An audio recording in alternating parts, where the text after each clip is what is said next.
That evening, the forest was full of long shadows. The rabbit was hopping home when he noticed something strange.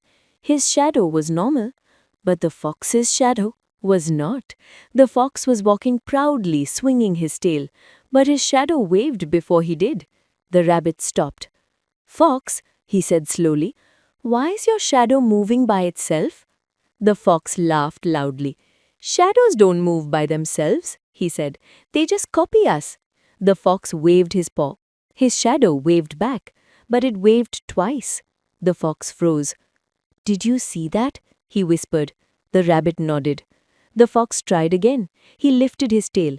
His shadow lifted its tail, and then scratched its head. The fox screamed, "Why is my shadow thinking?"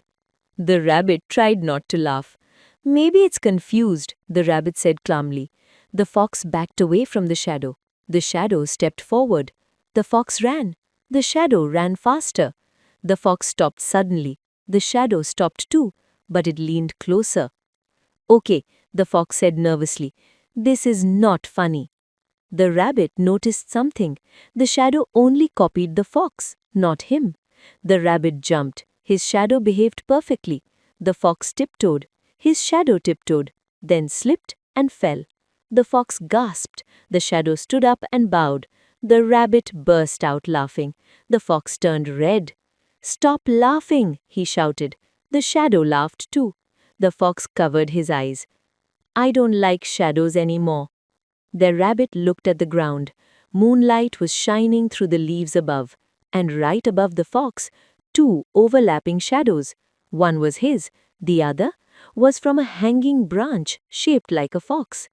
Every time the wind blew, the branch moved. The shadow copied the fox and added extra moves. The rabbit smiled. "It's not your shadow," he said. "It's the tree playing tricks." The fox slowly opened one eye.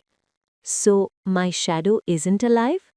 The wind blew again. The branch shadow waved. The fox jumped. "It waved at me." The rabbit laughed harder. "Come on," he said. "Let's go before the forest learns another trick." They walked away.